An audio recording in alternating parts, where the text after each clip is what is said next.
Rabashkin. Thank you for joining me. Today we're going to dive into Parshas Vayishlach. I believe it's the 8th parsha from the beginning of Sefer Bereshis. And it's a very meaningful parsha to me because it is going to track the journey that Yakov and the Jewish people make from their time in Charan and their journey into the land of Israel. It's this portal of in-between realms, in between the realm of darkness and stepping into the light of Israel, our home, our truth. And along the way, even though Yakov spent 20 years in the darkness of Charan with a father-in-law, that was a trainer for him. When Yakov, I just remembered that before I start this class, I like to invite myself and everybody listening that we can choose where we want to direct the Torah learning that we're partaking in and generating for this world. This is a portal of Torah, which is the highest consciousness, and we are generating this light for God and for ourselves and for our people. And like to bring awareness and intention to what we're doing, because so often we step into something before we even realize what our action was. And if we pause to remember and then enter it, there's this like connecting of parts that happens. There's an alignment. It's like you can tell your inner child, I'm about to learn. Come, take a seat, learn with me. Like you can presence yourself with what is. So I'll invite my inner child to this space with me. And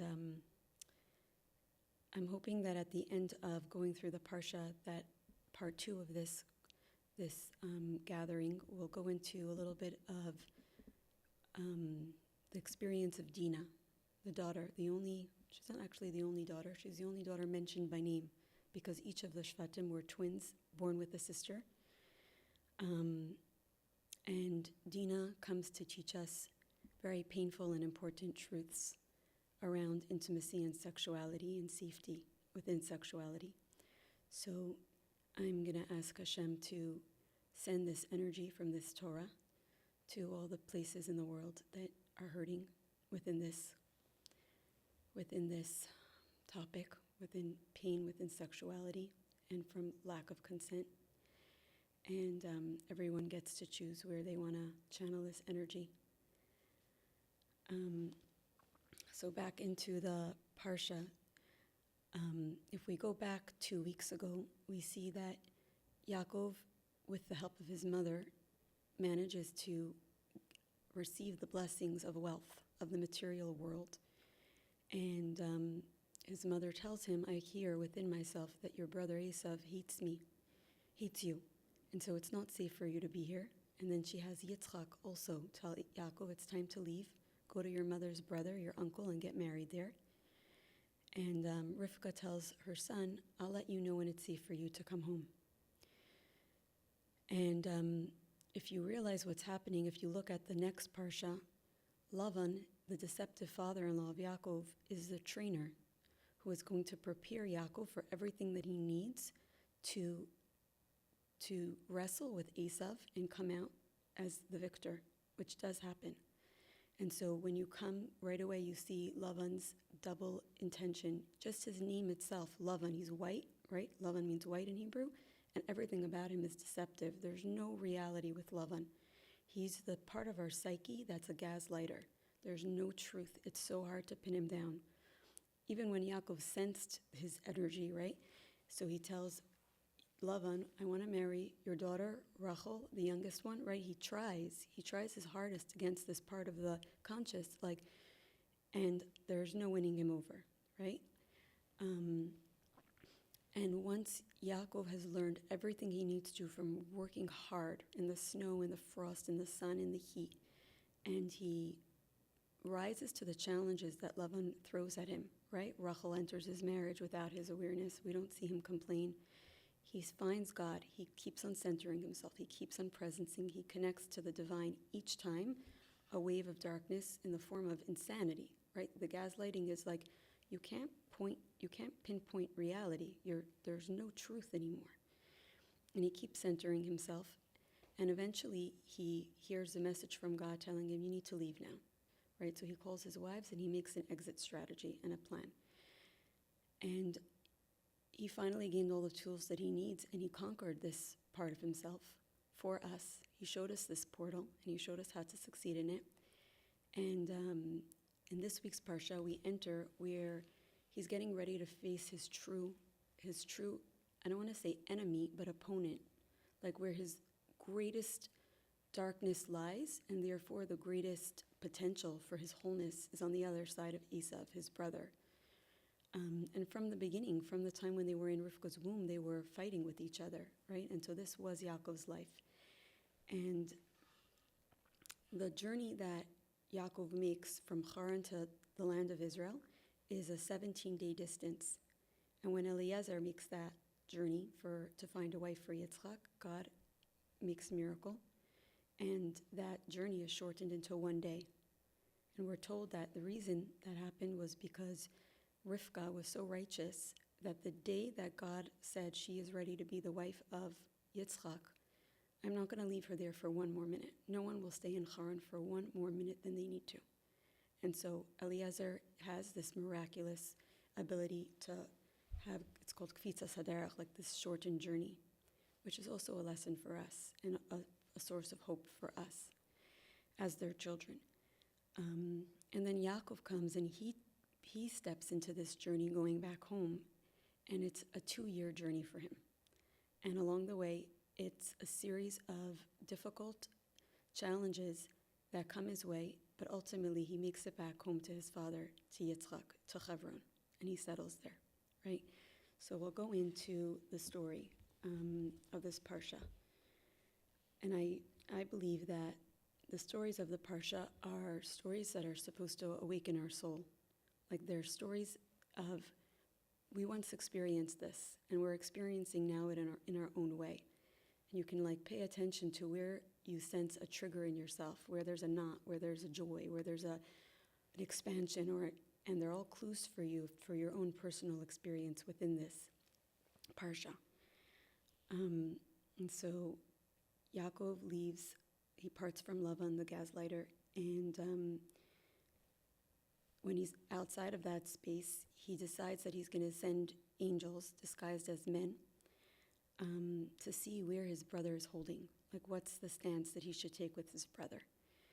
Did he, like Yakov, work on himself for 20 years and elevate the part that he is? And can there now be peace?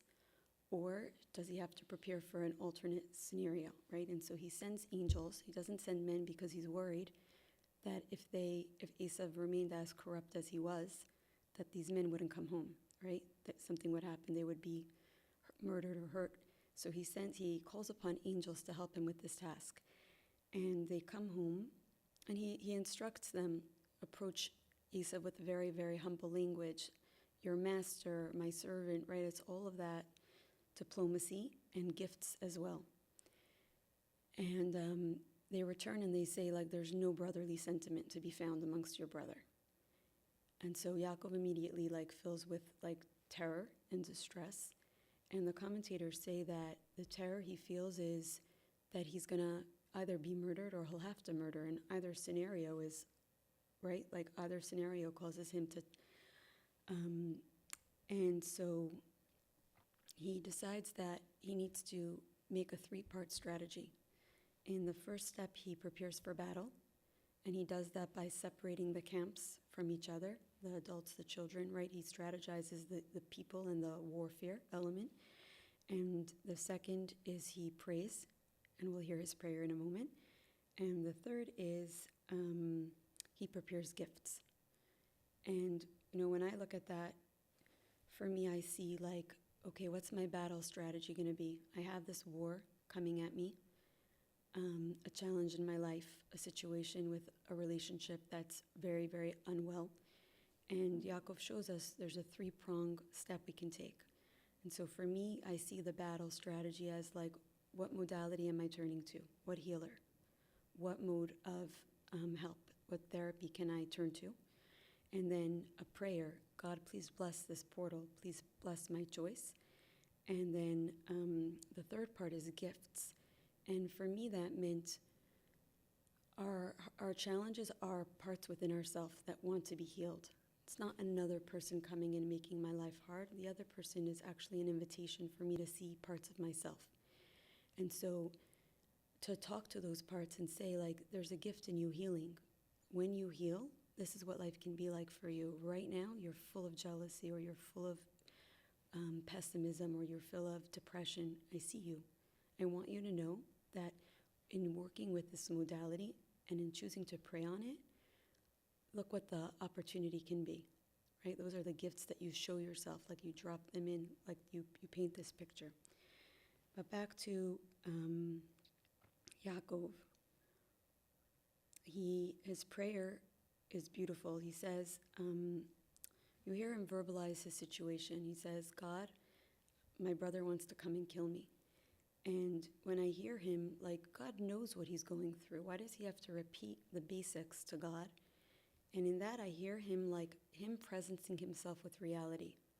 It's like he's showing up to the situation. When he prays, it's actually him becoming aligned with, like, this is what I need to face. This is what's happening. And he describes the situation, and he says, I know that you promised my father, Yitzchak, and my grandfather, Avraham, but maybe I've run out of kindness. I've run out of reasons for you to be kind to me. And we hear his, like, humility of, you've been so good to me. I see the wives and the children and the abundance you gave me. I see that I won over this Lavan part of myself. Like, maybe this is where it all ends for me. Like, that I ran out of merit. It's too good to be true. How do we go beyond that? And my understanding is, like, this was coming from a true place of humility within Yaakov's soul. In my experience, it's like my animal consciousness, my survival self will, at that point in a challenge, will fall to shame and guilt. Oh, Yakov also says, maybe I've sinned and my sins have caught up with me, right? And so for me, that's like, maybe I'm not worthy, or maybe there's a scarcity of blessing, right? If I'm in my survival mode, that's what I would hear myself say. And nevertheless, we hear Yakov push on and say, please, in the merit of my fathers, I invoke the blessings that you promised, and please renew me for further promises. He asks for protection in the merit of his fathers. And then after that, he takes Meiser from all of the wealth he acquired by Lavan, which was plenty, and he then looks at his assets and creates gifts, a little bit of diamonds, a little like precious stones, pearls, and animals, and he groups them together, and he's going to give this to his brother as a gift. Something beautiful that I saw over here was before, I think it's here. Oh, it's a little bit later, actually, okay.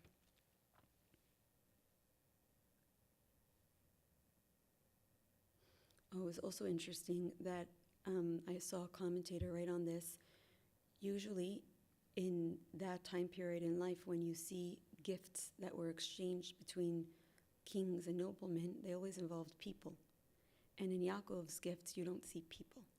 And for me, that like made me pause and say, like, it made me think of slave trade, right? Like Yakov was never going to be involved in something like that. I think one of the intentions was anybody who was raised in the tribe of Yakov had standards of morality, of kosher, of Shabbos, and there was no way in his conscience that he could take a person and demote them into an Esav reality. That wasn't going to happen under his watch.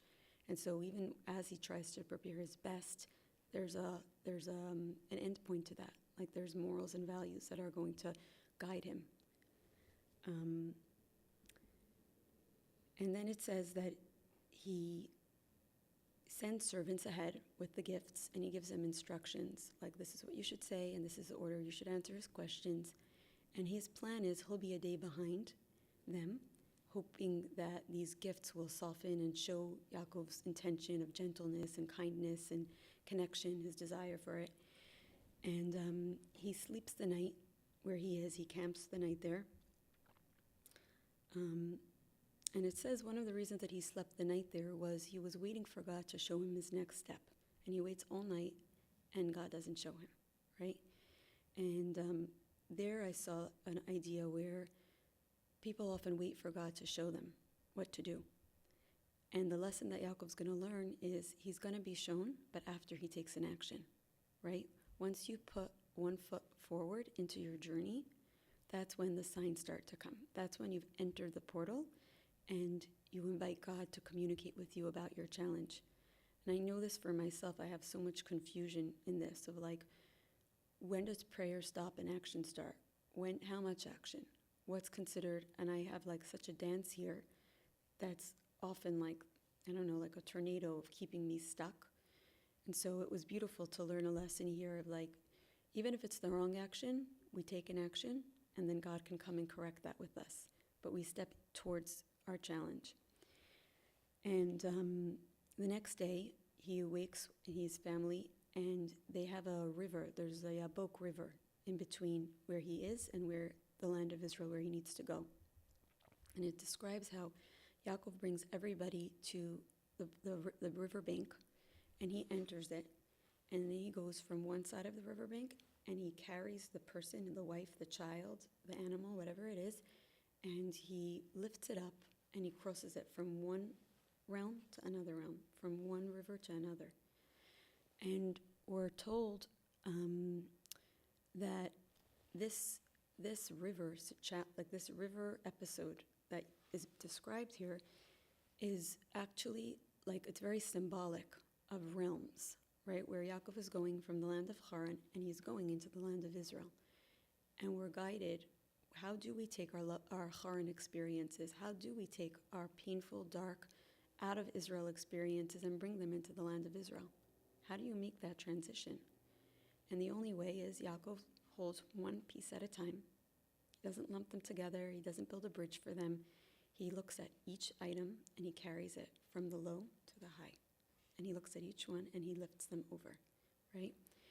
And I found that to be very moving, like just to imagine Yakov had a very, very big party with him at that point. He had 11 sons that were born. They all had twins. He had multiple wives with their half-sisters. He had a ton of servants and a ton of cattle and animal, right? And it describes him moving one to the other, raising it up, looking at it, and lifting it into the land. And then when he settles the last item or person, right, that's there, he remembers that he left something on the other side of the river. And so he crosses back over. Everybody else is in the land of Israel, and he's on this side. And he crosses over to go back to get these jugs, because he's not leaving anything behind. He's not leaving any part of himself behind, and we're not leaving any part of ourselves behind. He goes back for these jugs, and when he does that, he is attacked by a man, or what seems to be a man. And he right away goes into defense and battle. There's a battle that lasts the entire night. And at some point, the man says to him, "I need you to let me go." Like Yaakov has him pinned, and he says, "Release me, let me go." And maybe Yaakov inquires of him, "Why do I need to let you go?" And he says, "It's my time to pray now. Since I've been created, I have a slot of when I pray, and I need to ascend to the heavenly realms and pray. And so maybe at that point Yaakov realizes he's an angel, or maybe prior to that, I forget. And Yaakov says to him, "Before I let you go, or I'm not letting you go until you bless me." And so the angel says to him, maybe Yaakov also asks him, "What's your name?" And the angel tells him, "I don't have a name. Angels don't have names. Our name is given based on the assignment that we're given. Like, we don't have an essence. Our essence is described by the journey. Like, each mission that we're sent on has another mission, and so therefore our names are always fluctuating." And Yaakov says to him, "Bless me before you go." And what comes forth from this angel? He says to him, "You have battled against man and God, man and heavenly realms, and you have prevailed. And so no longer will your name be Yakov, you are now going to be called Yisrael. And this man, this angel, was actually Esav's guardian angel, his spirit guardian angel. And Yakov realizes that this angel coming to attack him tells him that his brother Esav never did the work, right? His brother is ready, still wants to kill him. And he understands from there that the brother that he's going to meet in a day did not change his posture and his attitude toward Lavan, towards Yakov.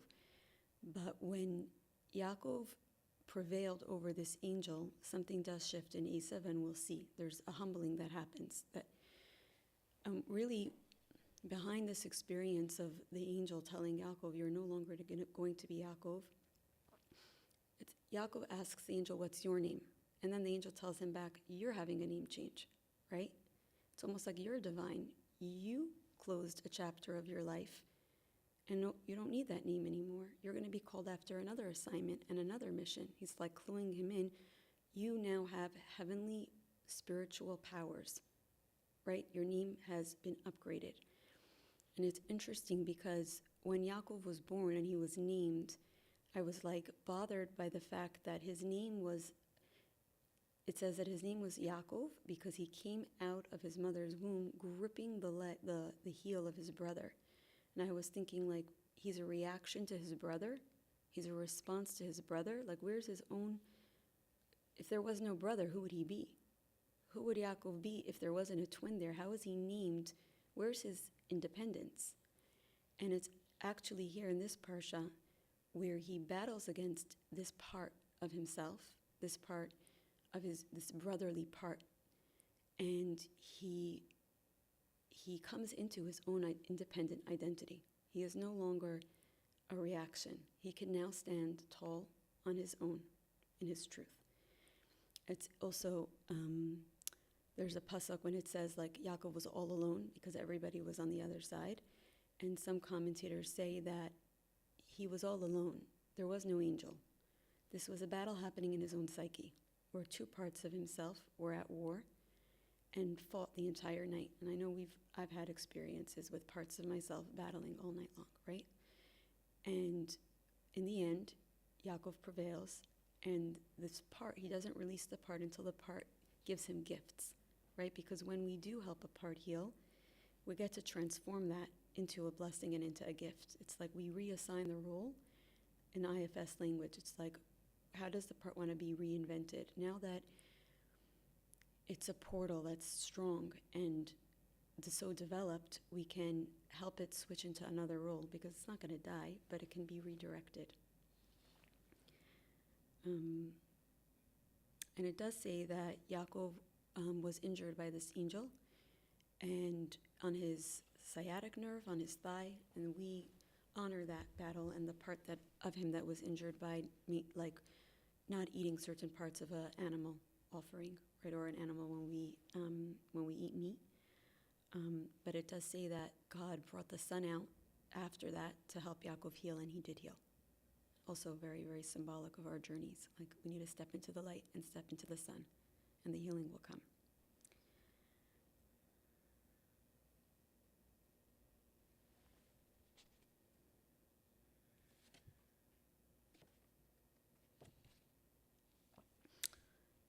After Yakov crosses over the Yabok River in his new role, in his new truth, he lifts up his eyes and he sees 400 men approaching him with his brother Esav. And being that he already had this battle with this part, right, with this guardian, the spirit version of Esav, something very unexpected happens where he divided his children and his wives and the cattle up, and he approaches Esav first, and he bows 7 times in front of his brother. And Esav runs towards him, and Yaakov runs towards Esav, and they embrace and they hug, and Esav cries and they cry. And there's this like one moment of Mashiach where the two brothers who have been at war for over 20 years are in an open-hearted state with each other, standing in the brotherly love that could be achieved, right? And it happened for those few moments in time. And after Esav lifts up and he says, who are these women and children? Like, where did this all come from? When Yakov sent servants ahead of him, he told they were instructed to tell Esav, don't worry, our father's blessings of materialism never materialized. I'm a traveler, I didn't do well, I'm not a wealthy man. And then he looks up and he sees all of this, right? And so he questions, who are all of these? And Yaakov says, these are my children. And they all pass in front of Esav. And it says that I think Leah went with her children, and then each mother went with her children. And when it came to Rachel, Yosef had a thought process of, I don't want that evil man's eyes to take in my mother's beauty. And so he stands in front of his mother, and he tries to not give a clear visual of his mother and her beauty. He doesn't even want this man to be able to connect in a way of desire to her. And it says that in the merit of Yosef standing in front of his mother, his shevet was gifted with the protection of evil eye forever after. He stood in front and he accomplished that his descendants can stand in the face of darkness and nothing can touch them. And I also thought it was beautiful and personal when Esav says to Yakov, like, who are these? He uses the language of mi Elah, like, who are these? And for a long time, I had I was like dancing with the letters Leah and Elah. Leah, Elah, it's the same letters, it's my name. And I didn't know what it meant. And then I was reading a commentary, and it said that when Esav said mi Elah, he was asking about Leah. Like, how were you allowed, he asked, how were you allowed to marry her? She's a sister. And we know that Esav was Leah's soulmate. So I got so emotional when I read that because it was a moment of witnessing Esav come face to face with the soulmate that could have been his. And he asks about her. And he says, he tells his brother, how did you have the right to marry her? How did you get her? Right? And it's like, this parsha reminded me so much, and I'll talk about this later, how our Torah is just a bunch of codes. And when we're present to the codes, there's like gifts that jump at you and jump out at you. Like you can receive them in your own life. It's like when you show up to it with this like, God, I need answers. I'm showing up to your portal of truth. This is what you told me to come to, and I'm here. Bless me to see the codes that you left for me. And there's medicine of strength and guidance here. So for me, that was like very, very, very profound to see Esav inquire about Leah. Like he comes face to face with her, he asks about her, and he asks his brother, how did you have the right to her, right? And then Yakov and Esav have a conversation about the gifts. Esav says, I don't want to take your gifts, it's okay, I have enough, you keep it. And Yakov says, it would be an honor for me if you keep it. And there's like this cordial negotiation. And ultimately, Esav agrees to be a receiver, right? Yakov humbles him into a mode of receive. You have a role in receiving. And that's a big gift that Yakov accomplished for us. He fought that battle that the dark side needs to receive from the light. And he paved that path. And then Esav says to Yakov, come, let's travel together to our father's home, to the land. And it's in this moment that you see that Yaakov's 20 years with Lavan has prepared him for this moment, right? Esav is not a refined version of the world of Tohu, which was his assigned spiritual work, whereas Yaakov's was Tikkun, and he did his work on refining that part of himself. And so Yaakov responds to him and says, you go ahead. I have young infants and young animals, and if I push their pace, they won't make it. And so I'll meet you. I'll meet you at Har Seir. You go ahead, and I'll catch up. I'll meet you there. And we know that Yaakov he personifies truth, emes, and tiferes. Like that's his role in the Midah, in the divine chariot. And so how does Yakov manage to be able to say that to his brother? Like, what was his intention, and how is there truth here, right? And like many other parts leading up to, like the other parshios, where there's a little bit of deception, right? And over here you see it also, like the intention is true. We are going to meet at Har Seir in the times of Mashiach. Esav is going to be brought there, and will be brought there, and they'll be judged for their role and their actions. And so that's the truth that Yakov is prophesizing. But you also see that Yakov needed to learn how to deal with darkness, right? He doesn't have to give them his highest version of truth and come into another battle. And sometimes we need to approach our own parts. It's like when a child is tantruming and we keep coming at them with like, you need to eat dinner, you need to eat dinner, right? What's if you started to tell them a story and deviate a little bit from the assigned rule, like we need dinner, and you, instead of trying to make them comply with you and the higher value, you take a detour, right? And you start telling them a story about their day, and then you slowly slip food into their mouth, and then they're already meeting you halfway, right? And so I see in that Yaakov's teaching us a message that at times, even though we come from MS and we come from Tiferes, and that's our desire and our goal, there is a room and there is a need for being able to like do a dance with it.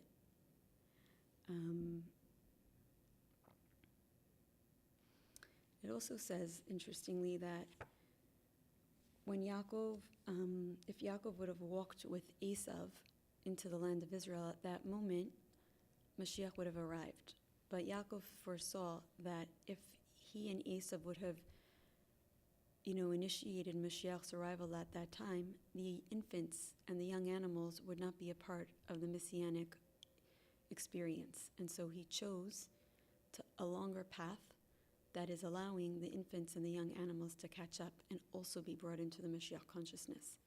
And again, like this concept of like no Jew left behind, no part left behind, we see that Yaakov has that clarity of we're going to take a slower pace, but ultimately everything is going to be transformed and elevated into a messianic reality.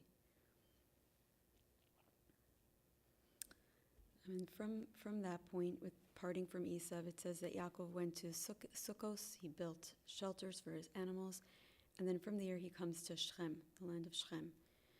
And when he comes to Shechem, he teaches them about minting a currency for their wealth. He teaches them about bathhouses and marketplaces as well.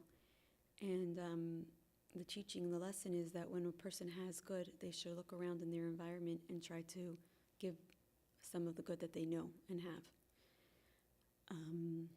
But even though he does good for the people, he has a daughter, Dina. And when he arrives to Shechem, he also sets up an altar, and he calls it Kel Elokei Yisrael, God, the God of Israel. And after that, Dina, the daughter of Leah, goes out. And she's called the daughter of Leah, Dina Bas Leah, because it was Leah that turned her into a daughter, right? Initially, Leah carried within her the embryo of Yosef HaTzadik. He was the next Shevet available.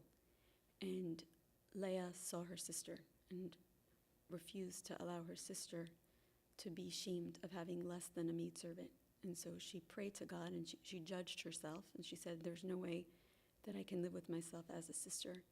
And she taps into her portal of prayer, and she brings about this miracle where we're told that the embryo switches and Yosef is turned to Dina, or replaced. The embryo transfers, and Dina is brought in her place. And Dina is, before I say this, it's a trigger. I don't like the word trigger warning, but whatever presencing you need to do with yourself. This is like not easy or casual, and it's real, and the energies are real, and it will stir parts up. And so be present with it and learn from it and grow from it and hold your heart gently. Dina is 7 years old, and she's like her mother. She has the gifts of her mother. And she has the gift of being able to transform darkness, right? Leah was destined for Esav because she had such a power to turn darkness around. And Dina has these gifts. Her mother made her. And Dina goes out to meet the women of the land, and the prince of the land sees her and takes her and rapes her in his palace. And it says that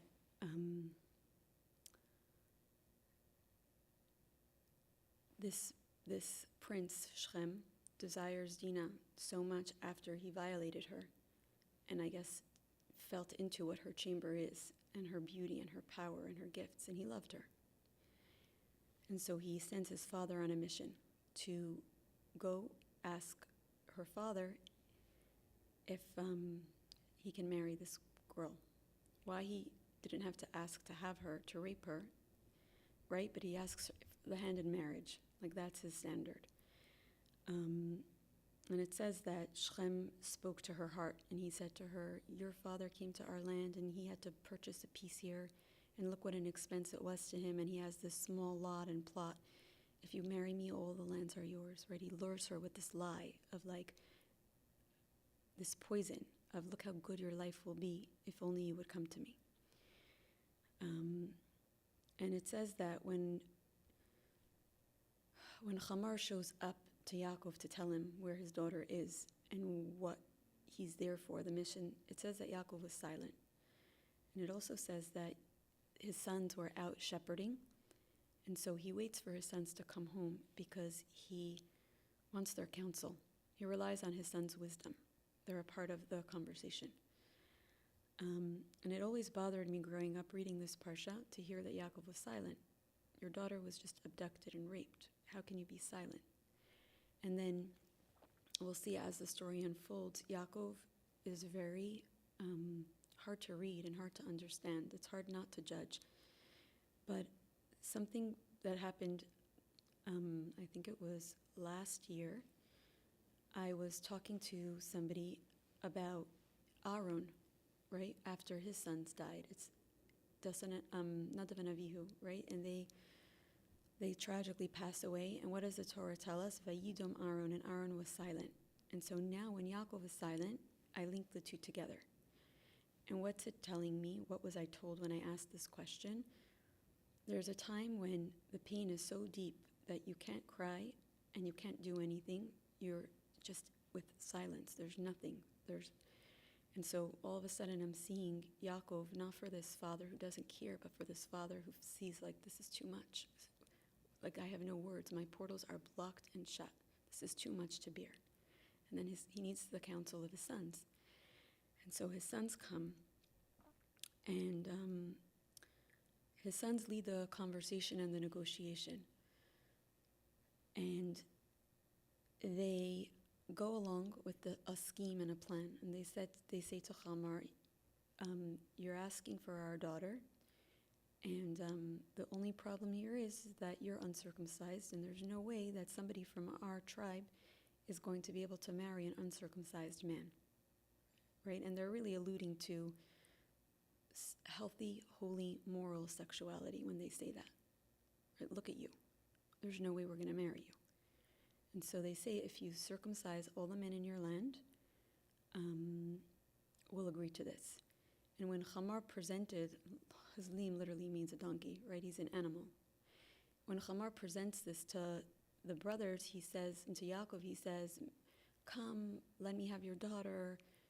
You'll take our daughters and you'll marry from them, and we'll be this warm family taking from each other. And then Chamar leaves, and he goes to his son Shem, and he tells him, what the deal they struck. And so Chamar and Shem go out to the gates of the city, and they convince the men, and they reverse the proposition, and they say, if you all agree to be circumcised, you can have all their women, and you can take all their cattle, and you'll be able to take everything you want from them. So just agree to this, and then, the gate is open to you, right? And they all agree to be circumcised. And again, Shem doesn't share his personal motivation behind this conversation. And on the third day, after they're all circumcised, Shimon and Levi, these two brothers, go out on the town and they surprise attack and they murder every single male in this camp, in this land, this tribe and community, by sword. And they round up the women and they round up the children and they round up the cattle. And they go to the palace, and their sister Dina has been in that palace since the conversation started, since the 3 days of circumcision, and she doesn't want to leave. And they have to pull her out. And she says, "Where will I carry my shame? How can I leave from here?" And they're negotiating with her and arguing and saying, "You have to go." And eventually, Shimon, her brother, says, "I will marry you. I will marry you. I will stand by you. I won't leave you in the state that you're in. Like you're feeling like that's it, it's over for you, that you're untouchable, that you're disgusting, that you're filth, that you're not worthy of marriage, that I will marry you," right? And he steps into that moment and he holds his sister's dignity and her worth for her.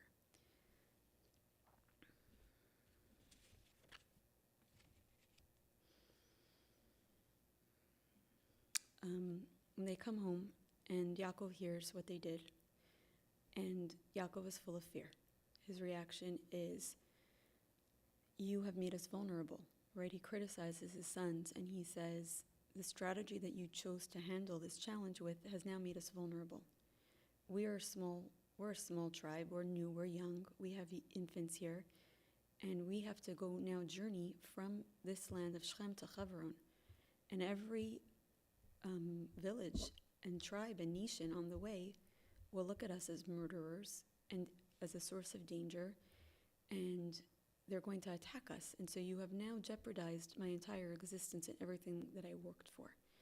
And his response is like a criticism and a fear, right?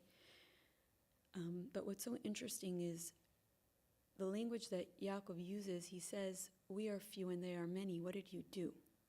And that language brings me back to the story of Hanukkah, where we say, we won this war, Rab Miyat Ma'atim. Like we won a war against many in the hands of a few.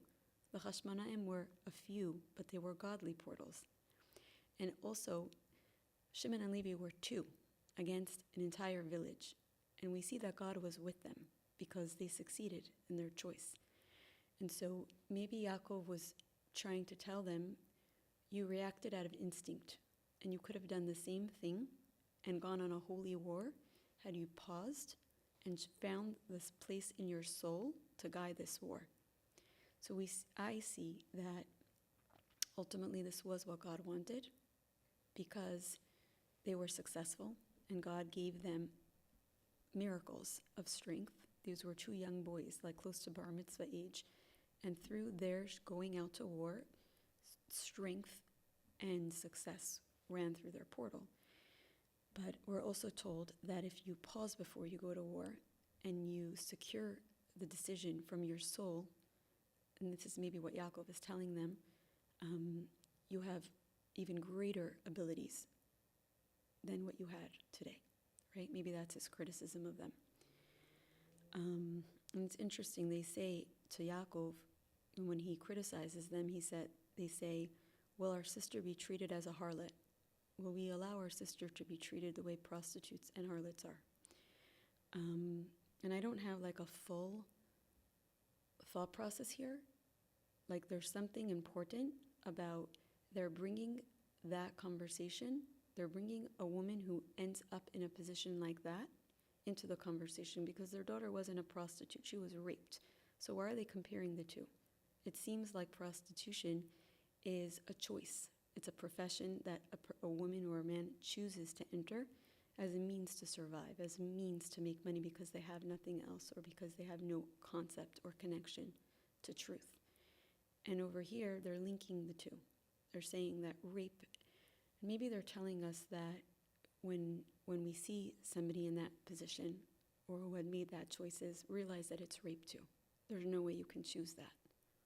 There's no way you can choose that in your right mind. You're being raped, and you don't even know it. You think you're choosing it. Maybe that's what's coming through.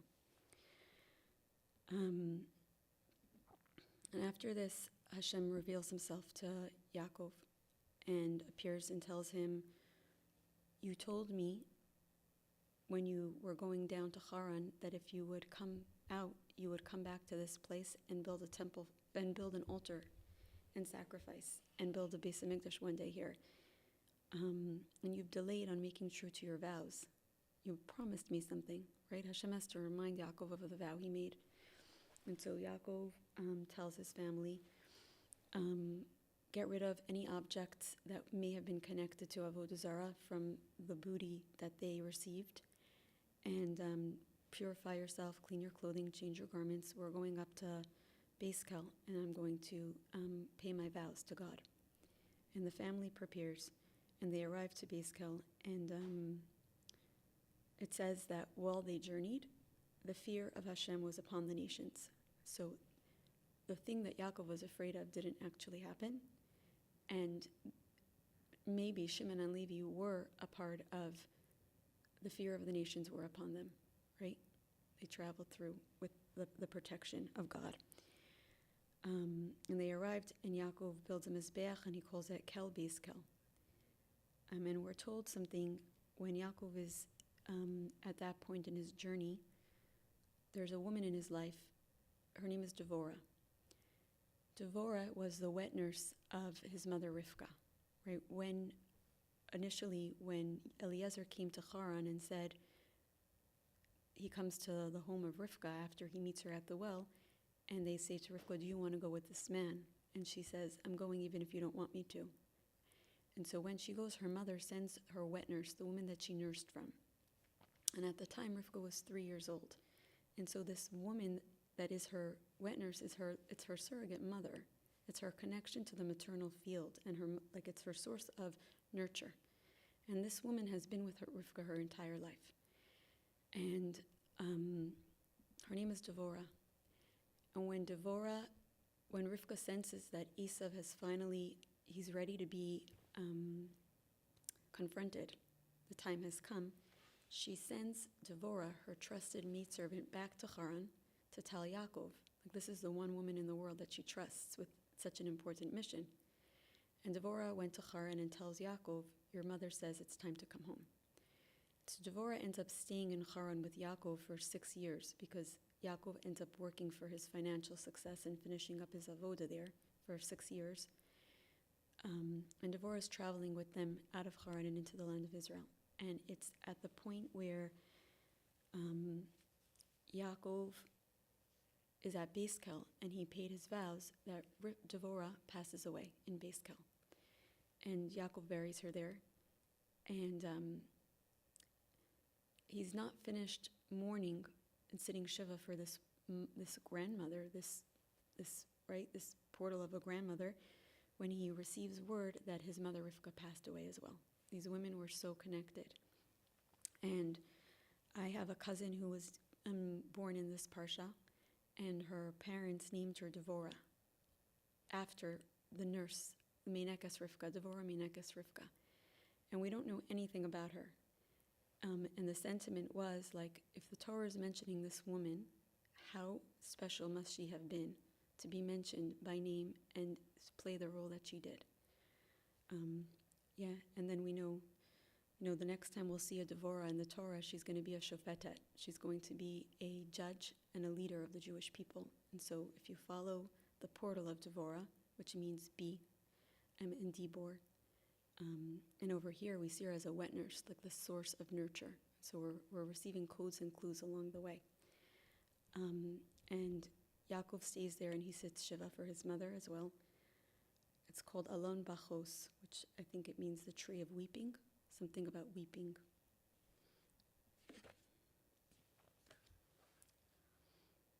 And after this period, that Hashem comes to Yaakov, and he appears to him again. And Hashem is now coming to tell Yaakov what the angel had told Yaakov about his name upgrade, the shift in consciousness that Yaakov is going to be able to embody now that God is coming to tell him. And he renews the vows that he made to Abraham and Yitzchak, and he says, "I renew them for you as well. And your name will no longer be Yaakov." It says no, he doesn't say your name will no longer be Yaakov. The angel said your name will no longer be Yaakov. God says you will now have a new name. You will now be Sar Kel Yisrael, right? The Sar is like this minister, this master with God. And it's interesting that when Hashem tells Yakov of his name, he doesn't say your name will no longer be, like the angel did. And there are times in the Torah where from this point forth, Yakov is called Yisrael, and other times where he's called Yakov. And so I was seeing, like, we come to battle a very big part of our soul's mission, and we succeed, right? There's finally a day that comes where we have won over the battle. And we're not always privy to realize that we have won and that the battle is over. Sometimes it takes a while till we catch up and realize, like, I'm not being haunted by that part of myself. Because we don't all have an angel come to us and tell us, or maybe we're not able yet to be receptive to an angel telling us. But then there are times when we'll fall back and we'll be Yakov, right? And we think like, oh my God, I'm back to square one. Like, where did all the work go? How am I back here? And it's like the spiral staircase where every time you climb higher, you have to go to your low in order to come back high again. But what's like talking to me the most about this is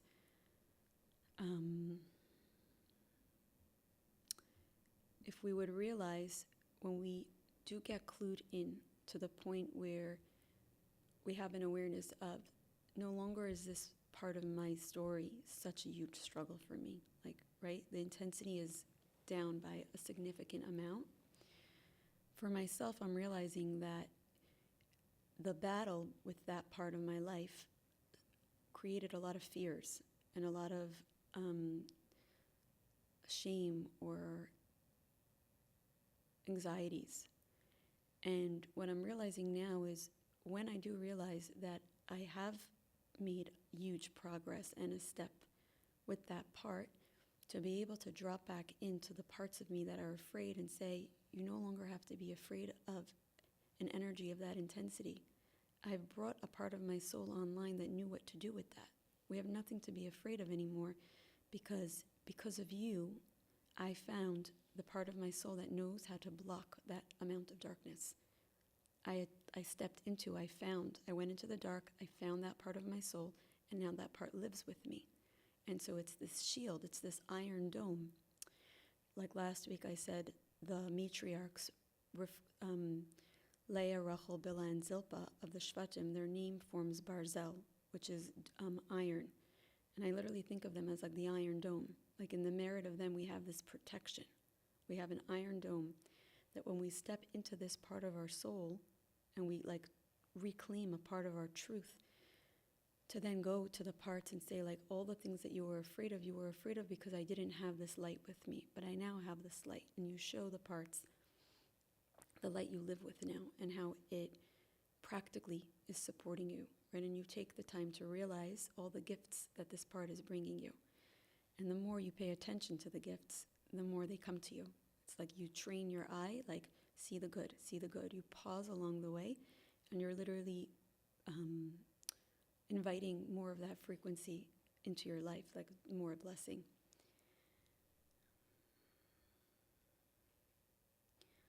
So we're almost done the parsha.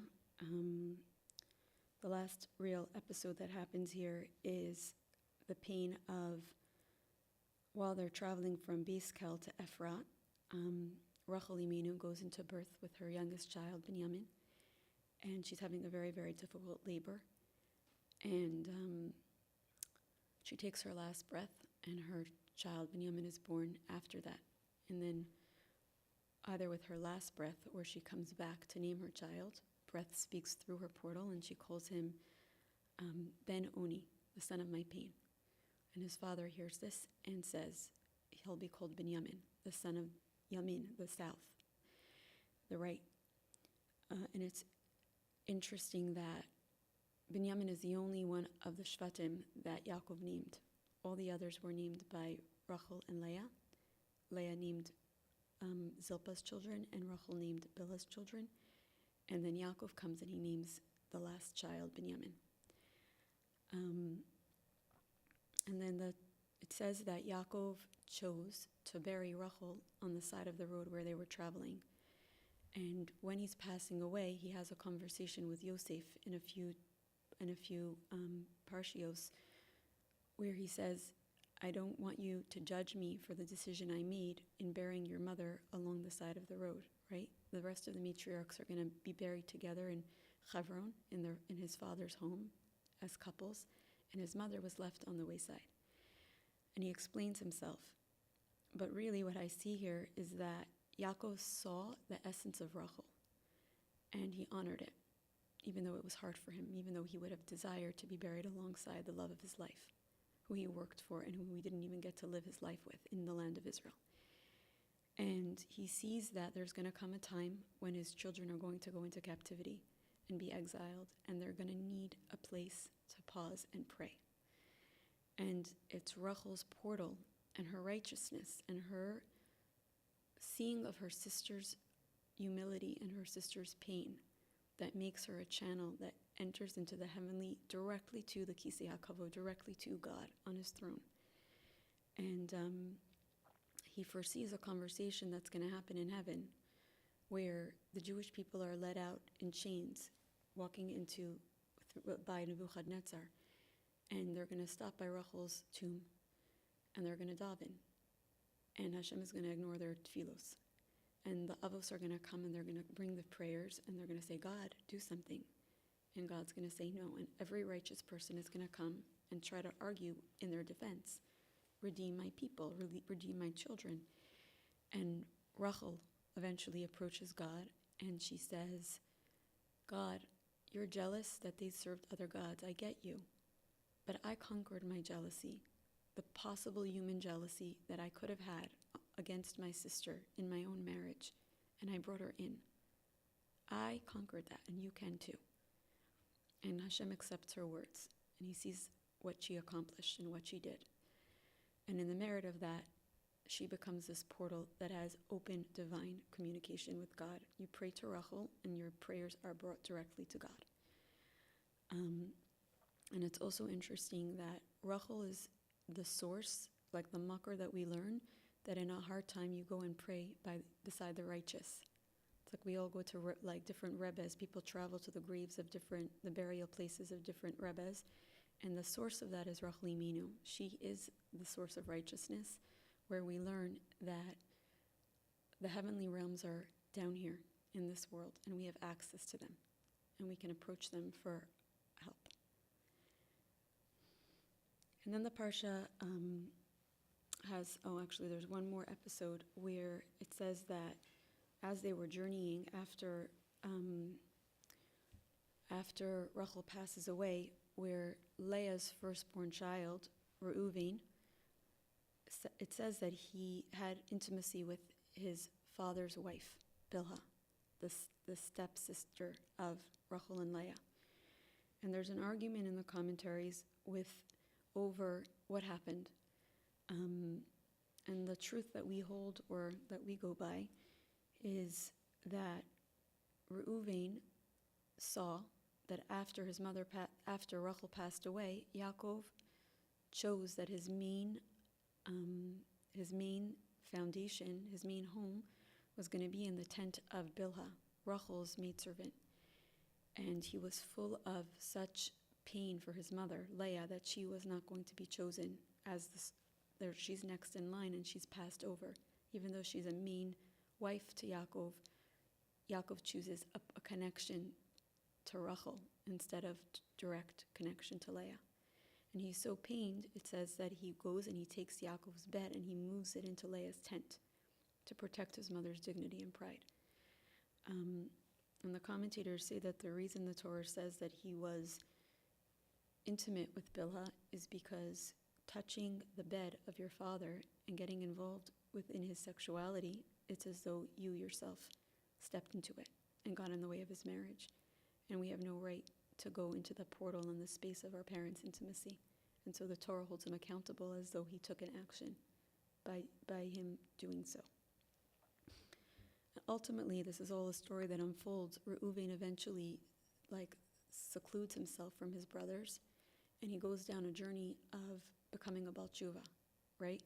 Where Leah Imenu had the capacity of Baal Tshuva within her essence. She could have turned Esav around, and it was Reuven that goes and embodies the gift his mother gave him of we fall, but we get back up. And we see his process of teshuvah and the portal that he creates for all of us as a Jewish people through his sacrifice and willingness to show us. And then Yakov, the parsha finishes, it lists all of Yakov's sons, and it says that he arrived at Hebron and he's reunited with his father Yitzchak. And then it lists Esav's children and progeny, and it concludes there with that. When I was, going through the story of the parsha with the part where it says that Yakov went back over the Yabok River because he had left some jugs behind, it made me think of the jugs of oil. We're coming close to the story of Hanukkah. We're in Kislev now. And I decided to go research what were the jugs that he went back for. And there are commentators that say they were oil. Yaakov took with him oil that he had been using to anoint, to pour over the mizbeachs along his journey. And so he left those jugs behind, and there was no way that he was going to move on without them. So when he realizes, he goes back over, and he goes to retrieve the jugs of oil. And the whole concept of, finding the jug of oil brings us to the Hashmonaim and the Maccabees and coming into the Beis HaMikdash.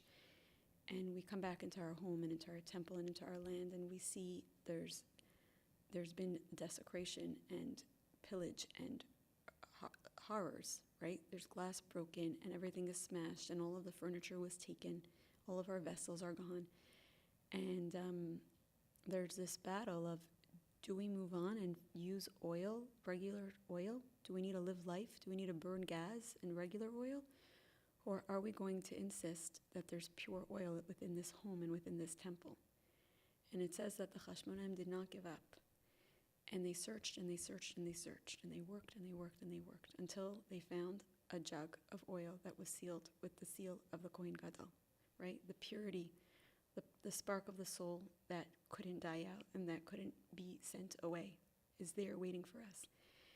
And Yaakov is showing us the same truth, right? He's not going back until every last part of him, till every single jug of oil is with him on the other side. And if it's not clear, it's like, don't be content until you are a divine temple that's flowing with the miracles that happened within the temple. Like we know the story, like the space and time with the Aron, like the Aron was larger than the actual room, and the miracles that happened within the temple. Until we are living a reality where we are experiencing miracles inside of our body, we're not done. And we keep on looking and we keep on searching and we keep on working. And once our life experience is mirroring the miracles in the temple and the Beis HaMikdash, that's when we know we're there, right? Like our expectations and our standards and our goals are what was happening, the light that radiated out, the bread that was fresh and there, the oil that burned, the sacrifices that came.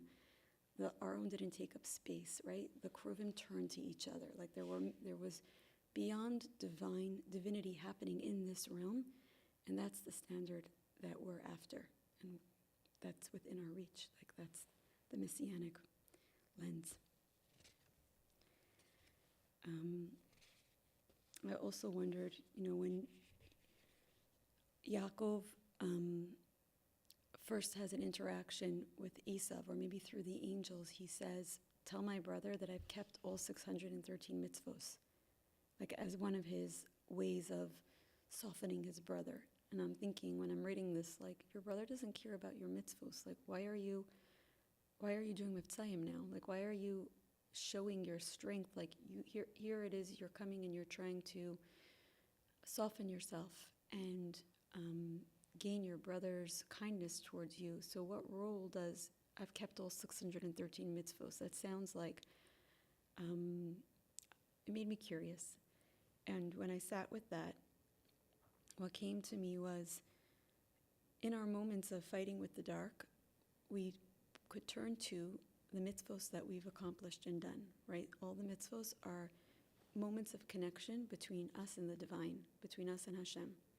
And when we're in that battle, or when we're about to approach a challenge, if we pause and realize all of our moments of connection with God, because that's our greatest armor. That's the reminder of how worthy we are, how connected we are, how in touch we are with truth, right? And that's like a lesson going into the darkness that Yakov shows us. That goes ahead of us. I think he sends this message with the angels, so that's our starting point, like the awareness of how connected we are, and to pause and reflect and see yourself in truth. Like darkness won't want to show you where you're doing well in your life. And so you literally turn your light on by pushing yourself to acknowledge the good in you, to see yourself. You strengthen yourself through that. I also saw a quote that I'll read. It says that when Esav and Yakov were having this battle, well, Esav's guardian angel, right, and Yakov are having this battle, it says that the outcome of this inner battle determines the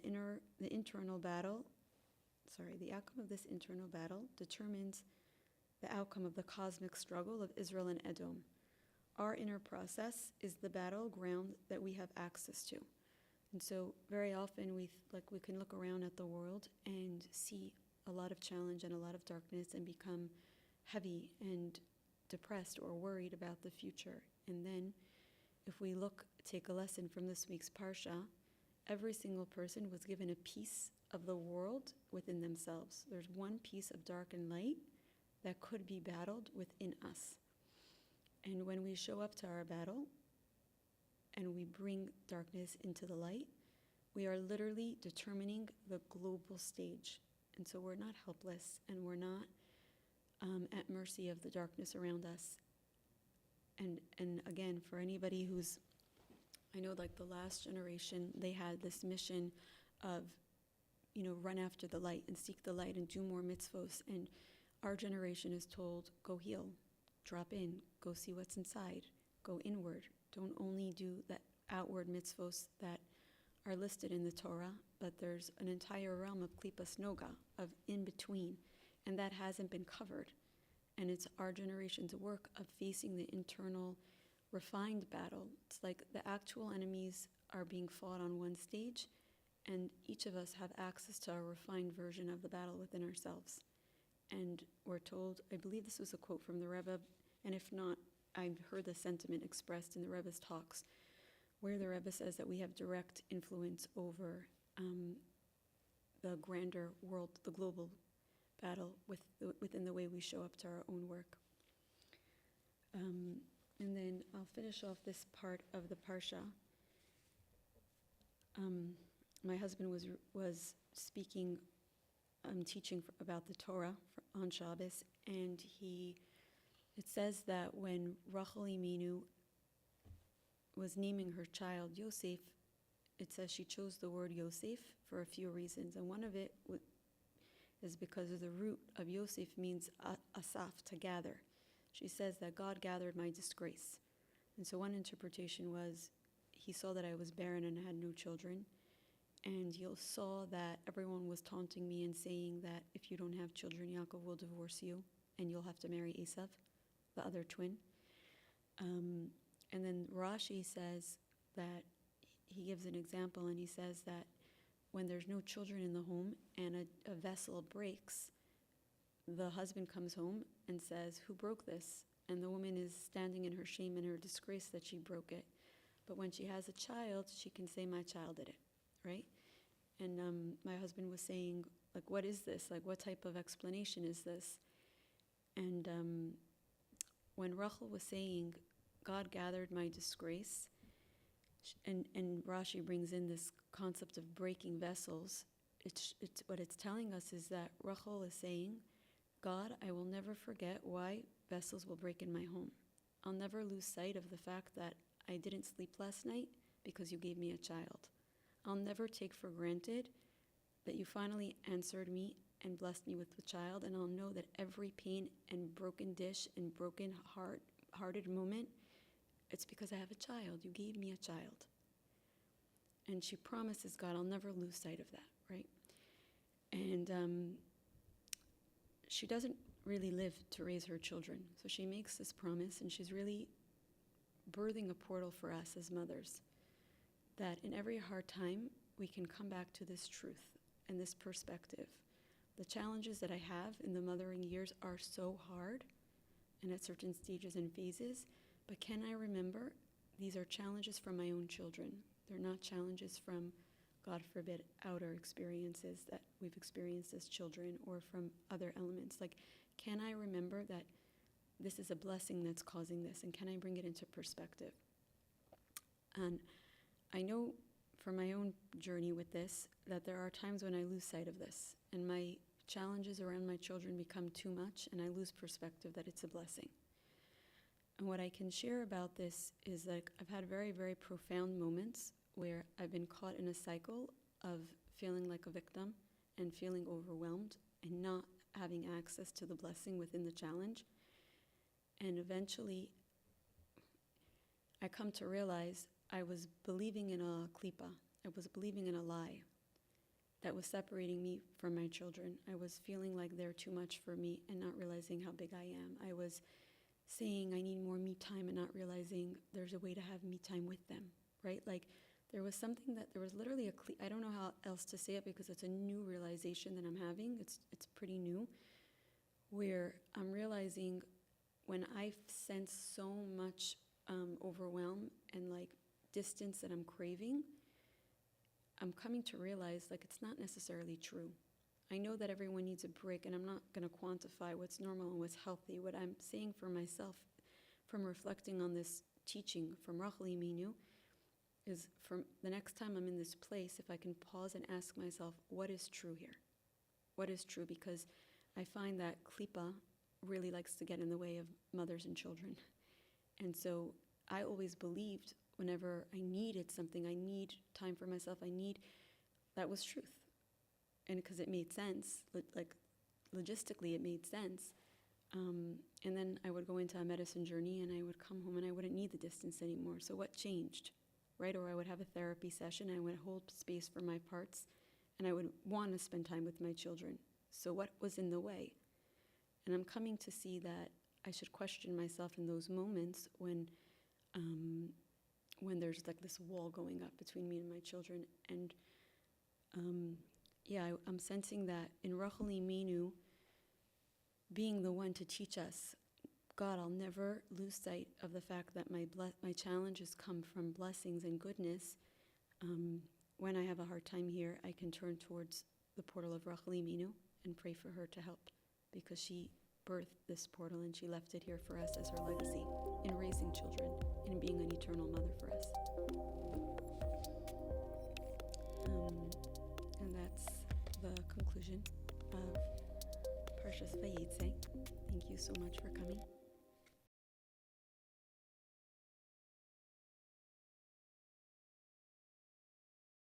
I'm going to jump into the psukim that describe the experience with Dina, and I'll remind you to presence yourself with the triggers and the pain of this topic and this conversation, and hold the triggers sacred, because they're clues for our own story and our own journey. Like, they're going to literally birth energies within your heart when you hear it, like all Torah stories can. Okay. Dina was the daughter of Leah, whom Leah had borne to Yakov. Dina was Leah's daughter not only in the biological sense, but also in the moral sense. She inherited her mother's willingness to venture out of the safety of her tent for holy and righteous purposes. Confident in her ability to positively influence others, even though she was no more than a girl, she went out to observe the girls of that region in order to convince them to adopt the righteous ways of her family. But Shem, the son of Chamar, who was the chief of the region, saw her, took her, raped her, and abused her, carnally in other ways as well. Despite himself, he became attached to Yaakov's daughter Dina. He loved the girl and spoke to the girl in a way he hoped would win her heart over, saying, "Look how many ornate coins your father expended just to purchase a small parcel of land. If you marry me, this whole city and its environs will effortlessly and automatically become yours. Shem spoke to his father Chamar as follows, "Get me this young girl as a wife." Now Yakov heard that Shem had defiled his daughter Dina. His sons were in the field with his livestock, so Yakov held his peace until they arrived. Meanwhile, Shem's father Chamar went out to Yakov to speak with him. Yaakov's sons returned from the field when they heard what Shem had done to Dina. The men, her brothers, became aggrieved and were deeply incensed, for Shem had committed an outrage to their father Israel by raping their sister, Yaakov's daughter. Such a thing was considered socially and legally taboo, ever since humanity had collectively forsworn illicit carnal relations in the wake of the flood, and had made such acts a capital offense. Thus, Shem's act made him liable to the death penalty. The other residents of the city were implicated in his offense as well, for not having voiced their protest. Chamar spoke with them, saying, "My son Shem deeply desires your daughter. I implore you, give her to him in marriage, and intermarry with us. Give us your daughters, and take our daughters for yourselves. These marriages between our people will take place at your sole discretion. You may decide to which of our men you will give to your daughters, as well as which of our daughters you will take for your men. You will live among us, and the land will be open before you. You may settle it, trade in it, and acquire holdings in it." Then Shem said to her father and brothers, "Let me find favor in your eyes, and whatever you tell me to give as a dowry, I will give."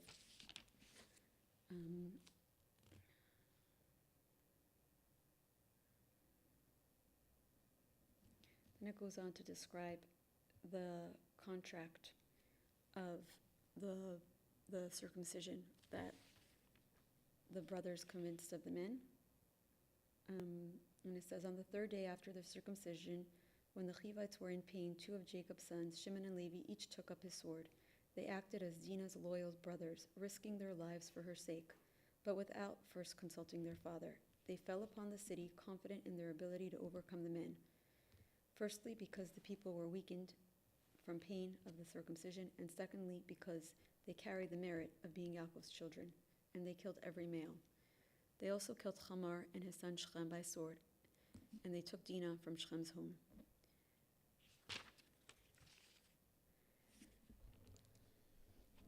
So I'm going to read a little more information about Dina, and then I'll go into a few reflections that come up for me when I read this. Dina was born in Yaakov's 90th year, and her brother Yosef was born when Yaakov was 91. When Dina was 7 years old, she was impregnated, raped by Shem, and she gave birth to a daughter, Asnas, when she was 8 years old. At age 9, she married her brother Shimon and gave birth to Saul, the son of the Canaanites. Dina went down to Egypt together with Jacob's entire family when she was 40 years old, and Yosef was 39. When Yakov died, Yosef was 56 and Dina was 57. 6 years after Yaakov's passing, Dina married Esav. She was 63 and he was 28. And then it goes on to talk about Dina's other lifetimes. This soul of hers keeps coming back for difficult missions. Dina was married to 7 captains. Shem, the son of Chamar. I don't know why it's considered marriage if she was raped, but I guess she was sexually interactive with these men. Shimon, the son of Yakov. Esav. She was reincarnated as Abigail, who was first married to Naval and then married to King David HaMelech. Then she was incarnated as the wife of Turnus Rufus, who converted to Judaism and married Rabbi Akiva. This is the soul of Dina. And I hope that I merit to honor Dina's sacrifice and teaching. So when we were growing up, stories of this nature or of any sexual nature were not taught to us, right? And when you go back into the Chumash and you see that the Torah writes of a scenario in text, right, in Pshat, about the experience of rape. And we know that Rashi is a commentary that was included so that 5-year-olds can be able to approach Torah, right? And so the Torah is telling us that children are aware of this world, and they are going to learn about it, whether it's going to be in a chumash or in their real life. And I never imagined that Dina was 7 years old when this happened. I never pictured her as a child in this scenario. And it was only this year that this information came to me, that I sat down to prepare and I opened up a chumash, and the commentators in a few places said she was 7, and in another source it said she was 10. So this is a child being abducted. I can go into so many different directions with this, but the first thing that I notice is that this is like more of a mystical understanding. Who is Dina? Dina is the child, the only girl mentioned within Yaakov's tribe, the only child. And when is she born? She's the 7th child, and she's a female.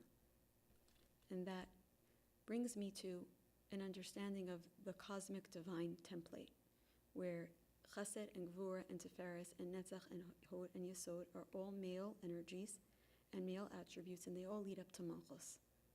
And Dina represents Malchus. She is the 7th. She is the holder of the feminine, and it's literally shown to us in the family of Yakov, in the template of the Jewish people. And in the Maimer Kayin Balmum, where the Tzemach Tzedek teaches us explicitly the role that Malchus has to play, the role that Malchus signed up for and was asked to achieve in this world, is that it will take everything that it's given, and then it will hold it and hold it and hold it, and then it will release and give birth to something new. But in order to hold, it has to go down, right? It has to be on the bottom to receive. So we look at Dina and her family, and she's the holder of the entire family. Her mother had 6 sons before her, and then she comes and she holds Leah's sons.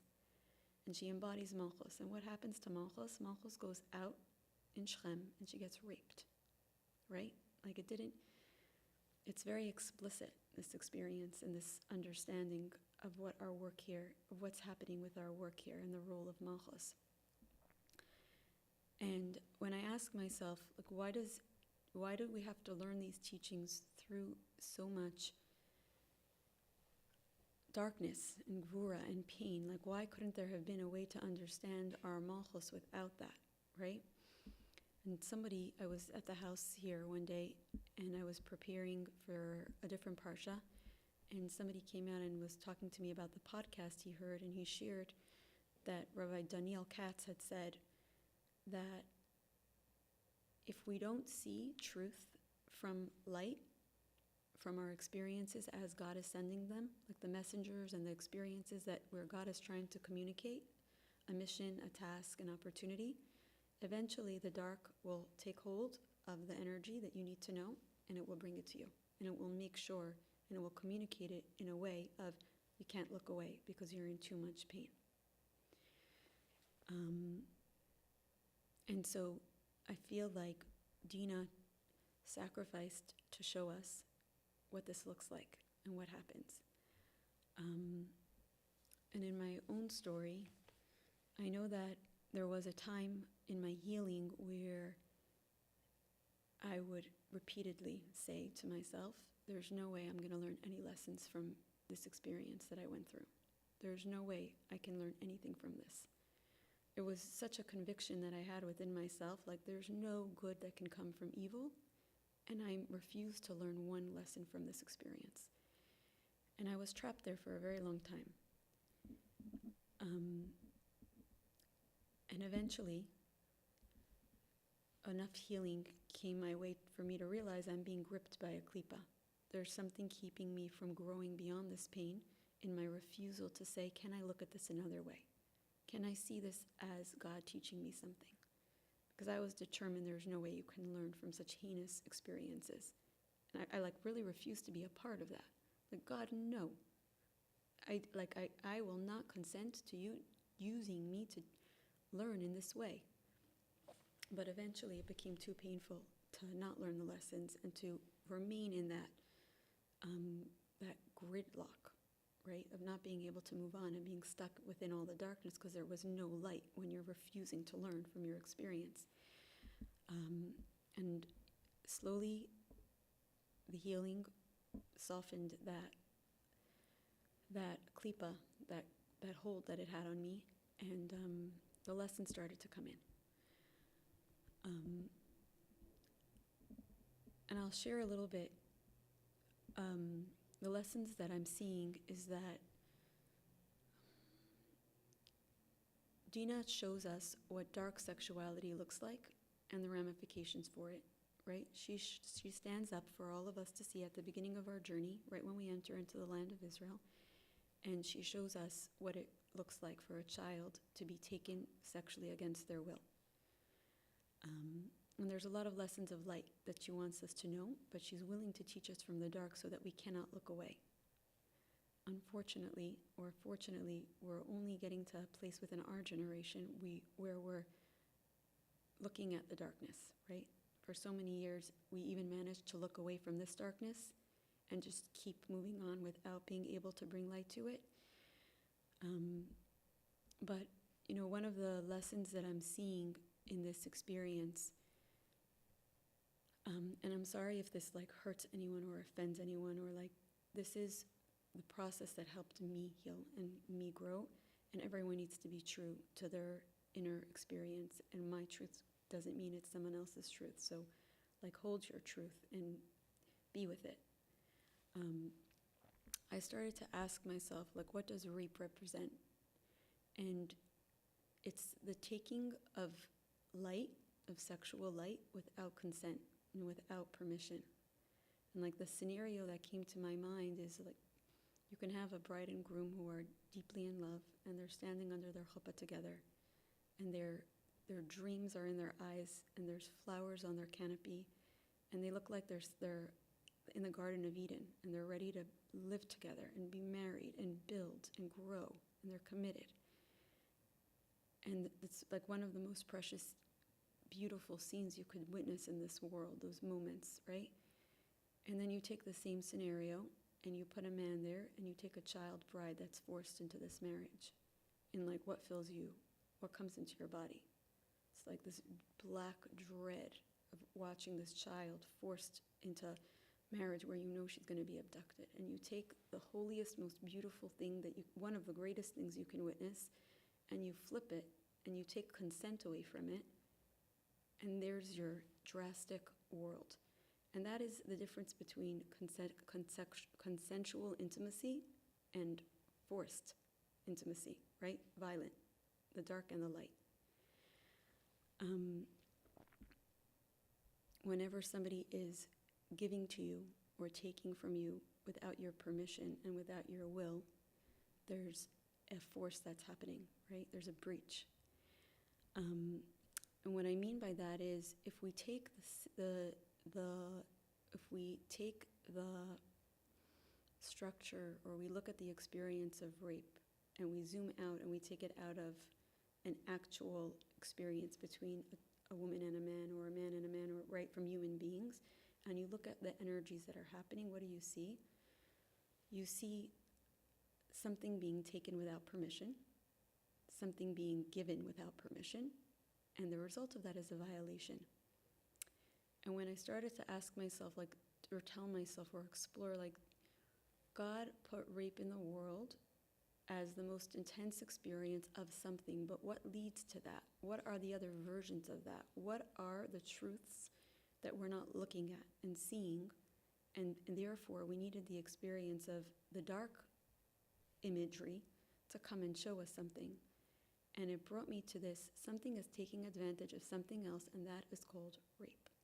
And that's called abduction, right? And so, this transition to the awareness that just because it's happening on a small level doesn't make it okay, right? If we would take the same experience and we would magnify it and put it into human beings, we see where we end up. And our tolerance for allowing anything under the lack of awareness, the lack of consent, the lack of communication, the lack of desire, the lack of boundaries. We arrive at boundaries.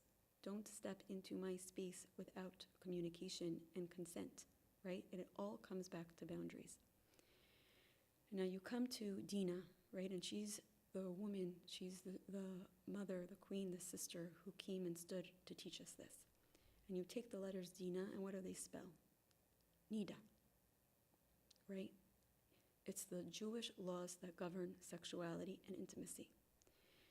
And Malchus is godly feminine energy. And Dina is telling you, how do you engage with godly sexual energy in a way that is not a violation, that is not abusive to God, that's not abusive to us? There's boundaries. And everything about the process of Nida, there's counting, right? This is when you can be together. This is when you may not be together. This is how you can be together. This is what I need you to do to prepare to be with me. There's so much communication and there's so much preparation, and God is so explicit and is telling you it's the feminine God. She's with God in the creative portal, and she's telling you, in order for you to show up and access my energy and my light and touch my flavor and bring that into your life, respect my boundaries. And if not, you're violating me. I don't want to be used like that. Come at me with the teachings that I left for you, right, throughout time, and use me in the ways that I give you permission to use me in, and don't use me in ways that I don't. And it's no coincidence that Yom Kippur is the time when we read the restrictions of sexuality, right? We read the Arayos, which is like maybe the one day of the year that most Jews are going to be in shul. And what is the foundational tenet of Judaism? Holy sexuality. Don't use our energy without our permission.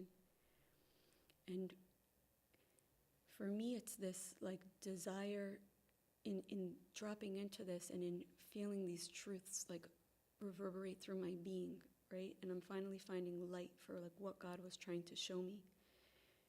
It makes me have a totally new appreciation for boundaries. And I'm realizing that everything that's divinely feminine has boundaries. If we look at Shabbos, Shabbos has a start time and an end time. She's so clear. Meet me here and say bye to me here. And when you come and be with me, dress like this and smell like that and brush out your knots and sit on the couch and cuddle and sing songs and pray and invite guests and pray and be in oneness and don't travel and don't plan. Slow down. Be present with me. And the boundaries of what we can do on Shabbos. This is divine feminine energy, and she's so explicit and she's so clear in how she wants to be channeled and received by, like taken in. And then the flip side of that, which is like more difficult to talk about, it's when we're God's wife in this world.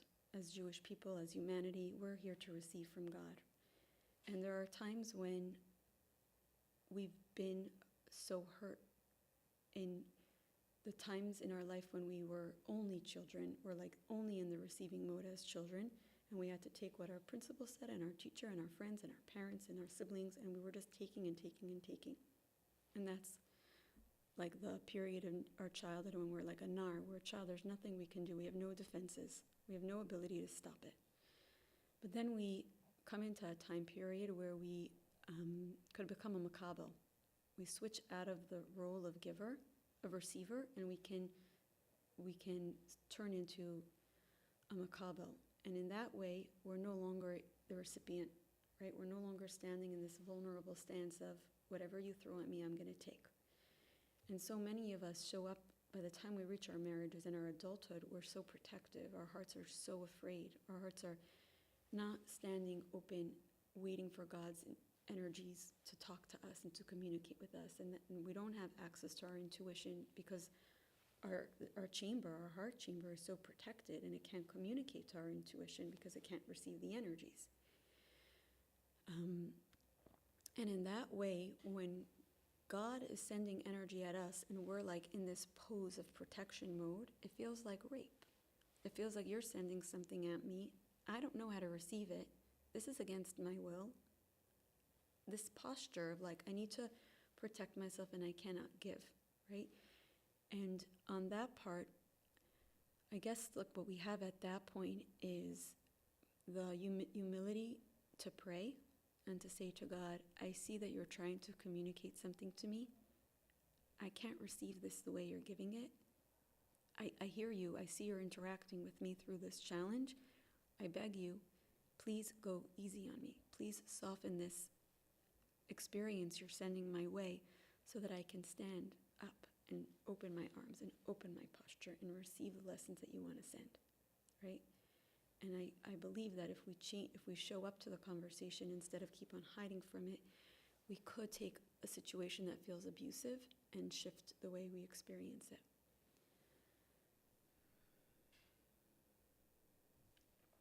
I'm going to see if there's anything else I wanted to share.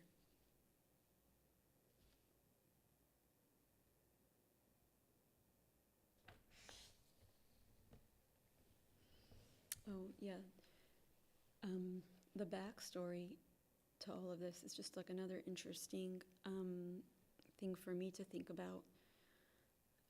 Leah was destined to marry Esav because she was Esav's soulmate and she had the capacity and the strength of goodness within her to help Esav see the light and transition into the refined version of his soul powers.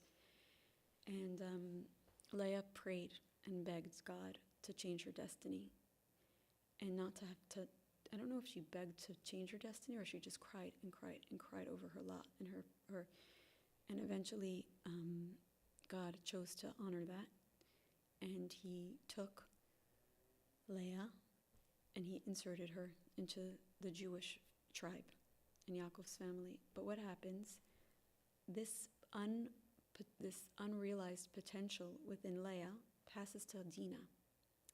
And when Yakov is transferring over all of his children over that river, the Yabok River, he puts Dina in a case, in an enclosed case, because he doesn't want Esav to lay hands on her. Because he senses that Esav is going to see her, and he's going to be attracted to the soul energy that is his compatible source, right, for rectification, and he's going to desire her and want her. And Yakov is afraid of this, and so he chooses to protect his daughter, right? And this is probably the experience of God was trying to teach us through the light, and we didn't get it. And so he tries to hide from truth and from what God was asking of him. And what's the end result? That the next episode we read about is that Dina gets raped. The dark side does get her. And how do they get her? In a way of abduction and abuse. And there's just a part in me that always felt like, maybe Esav never healed because Leah begged to not have to marry him. Like maybe he sensed his soulmate rejecting him, and there was like no coming back for him after that. And even though Leah changed her lot, these are divine tzaddikim, right, and holy righteous women. But in my own journey, that's what kept coming to me of like, am I rejecting the parts of my husband that are dark? Am I not taking him all in? Am I begging to have a life of just light and goodness and be married to a tzaddik who's fully righteous?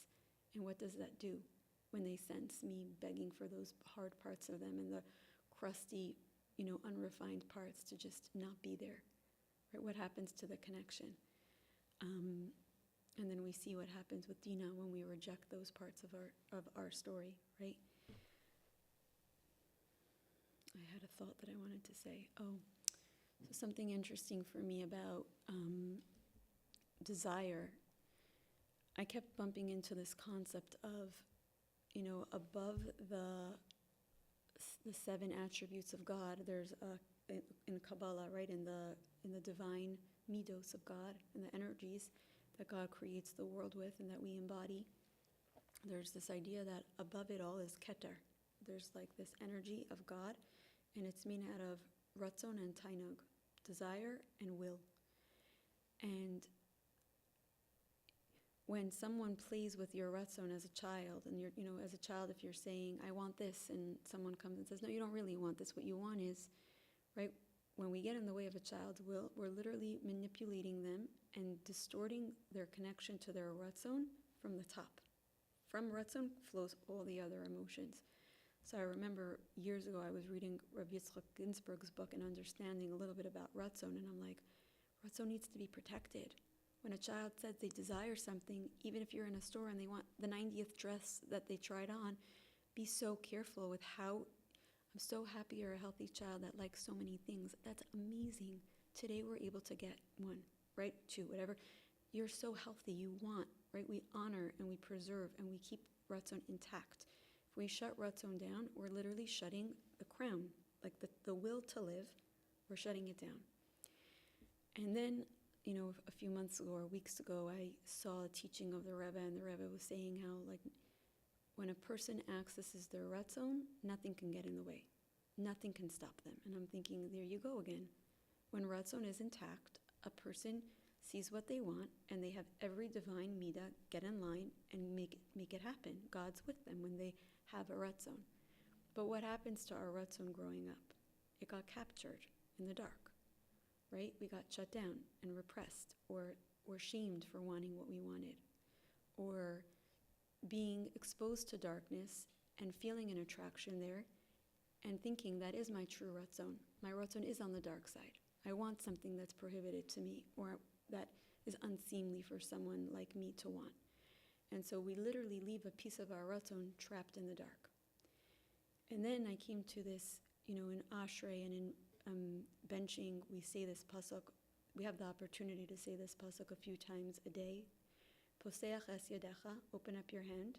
Umasbia, and give, serve, l'chol chai, to every creature, Ratzon.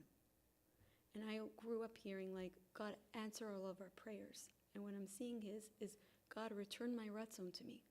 Poseach es yadecha, umasbia l'chol chai, Ratzon, give me back my Ratzon. My Ratzon got captured, and I want it back, because that is my strength to live by.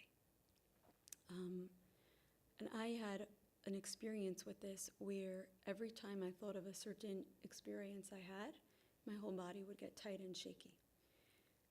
And I tried to stay with it, and there was so much shame and so much pain and so much flooding, and I was barely, managing it.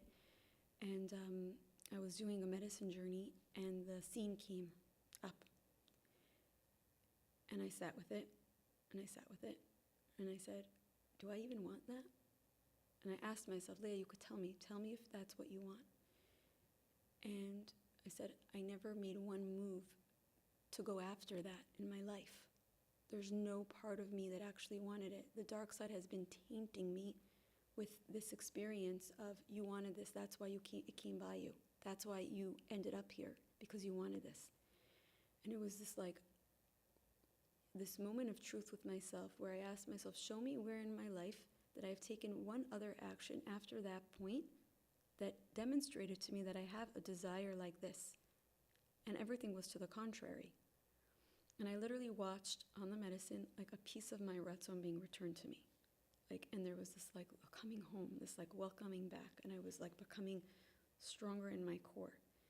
And so when it says that Yakov didn't want Esav to see Dina, and Yosef didn't want Esav to see the beauty of Rachel, he's saying, I don't want them to desire her, and then she's caught up in their Ratzon and in their darkness. Better that they shouldn't be seen and lusted after, because even the experience on a emotional level, where there isn't actions being taken, even the mere desire for somebody that doesn't belong to you, you are tying them up in your portal of Ratzon, and you're capturing a part of the crown of their being and their existence.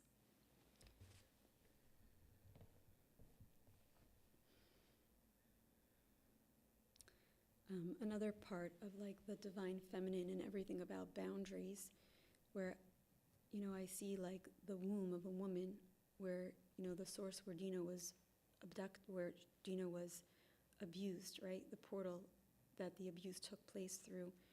The womb of a woman is a container. It also has boundaries. It holds. It's everything feminine is a container that holds. It begins, it ends, it has walls, right? Okay, and now I think I'll finish off with this concept.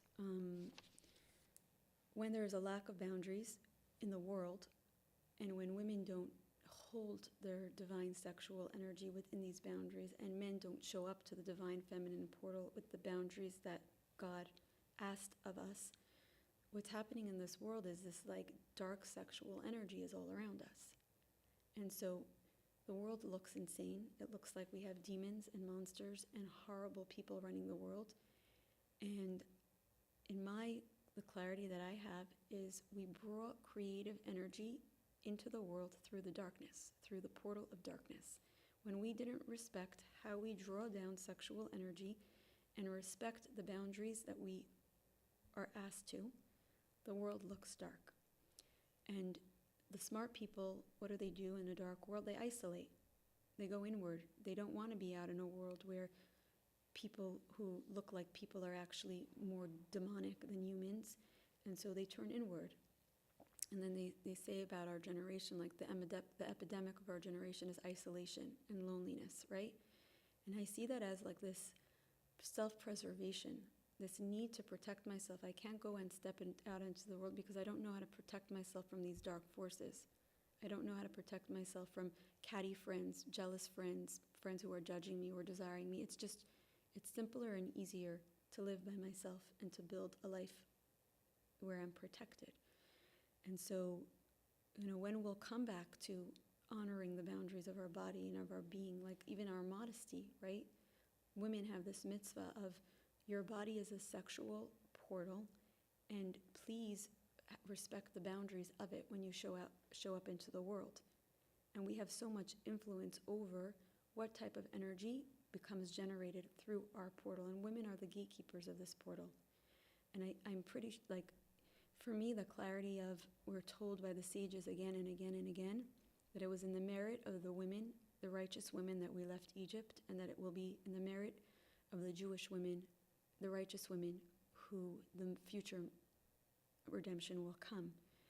We have direct access to what's going on in the world. Like, we are in charge of our portals, and we have intuition to guide us. And I know for myself, like growing up, all of these mitzvos were taught from the dark, right? Beatsnius, and there was coercion in it, and there was fear in it. Mothers or principals were trying to keep women covered because they were afraid of dark sexual energy. And so they took a mitzvah that has so much light and beauty in it, but it came through fear, which is a dark portal, and control, lack of consent, right? Not bringing out and teaching a woman, you are a divine being. There's only cover up and protect and hide. And all of these mitzvos, like they're taught, mikvah, nida, right? Tznius, they carried so much heaviness for me. And I know for myself that, coming to the Sfarim and looking up halacha didn't work for me. Like, I wasn't able to receive from that way. And so my process with all of this has been to, ask my soul, what do you need to thrive in this world? Show me. What do you need around tznius? What do you need around nida? What do you need around boundaries? And one question at a time, 1 month at a time, right? It comes up in my healing, and I just follow the track. And I go inward and I pray.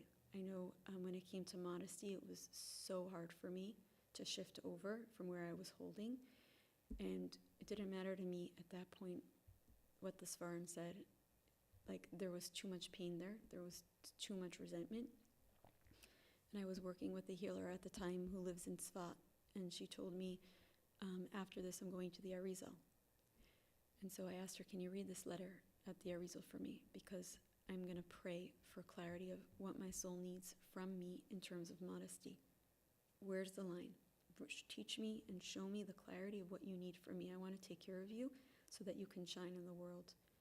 And when my body is boundaried and safe and protected, my soul can come out because the light is held. The vessel can hold the light, and the soul doesn't feel like, oh, there's a danger of, a violation happening, so it doesn't have to be at risk of in and out, right? It can just shine when it's safe and held. And so that was my journey of coming to closer connection to these mitzvos, because the top-down approach did not work. The teachings could not reach me, And so I went inward and I asked my body and I asked God, like, show me through messengers, show me through people, show me through my experiences.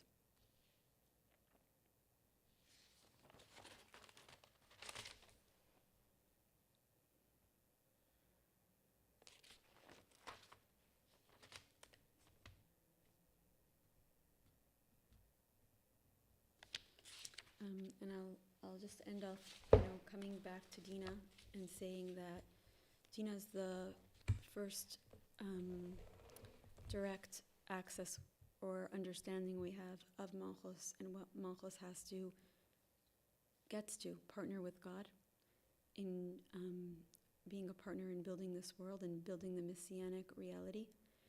And last year or 2 years ago, I was hosting a gathering in honor of the Rebbe's wife, Rebbetzin Chaim Mishka's yahrzeit, and I was preparing a teaching of the Rebbe that he said in honor of his wife.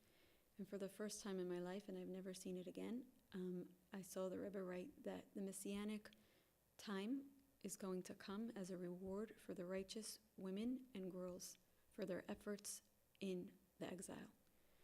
So we're promised that there will come a time where all of our work and all of our pain and all of our sacrifice and our courage to go low into the lowest parts of the world, into the dark realms, and we will be held and we will be comforted and we will be rewarded. And on my way here, I was thinking, like, there are so many men stuck in sexual addictions today and porn addictions today, and that's like demonic territory.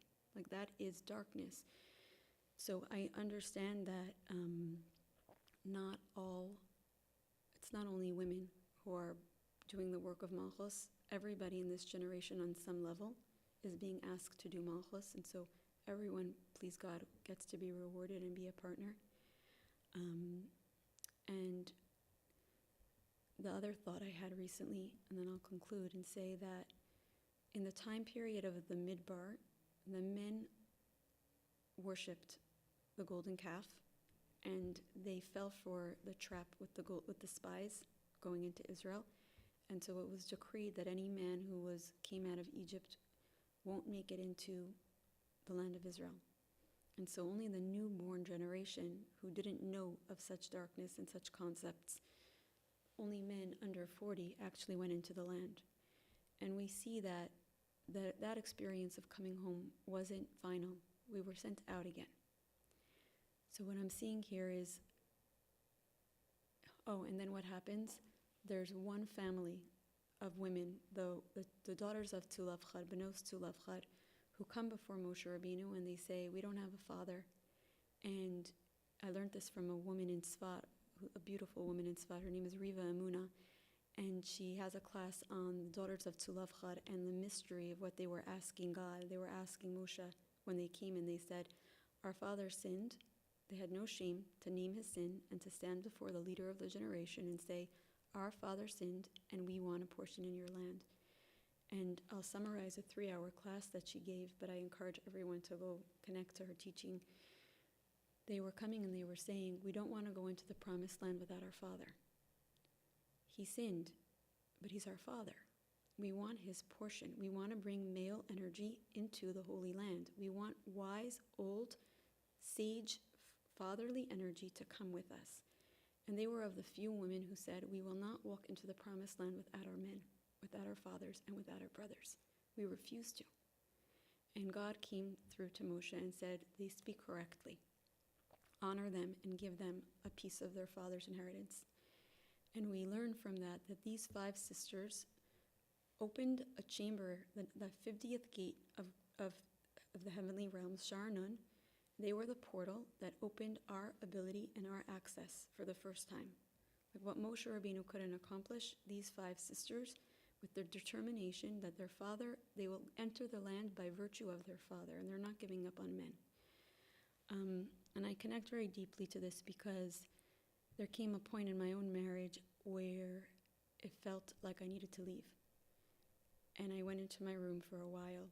I don't know if it was days and I went inward and inward and inward, and I looked and looked and looked, and I saw that my soul's truth wasn't without my husband's. And so I came back out of the room, and I stepped back in, and I tried, right? We fought, and we tried, and we fought, and we tried, and we healed, and we're healing.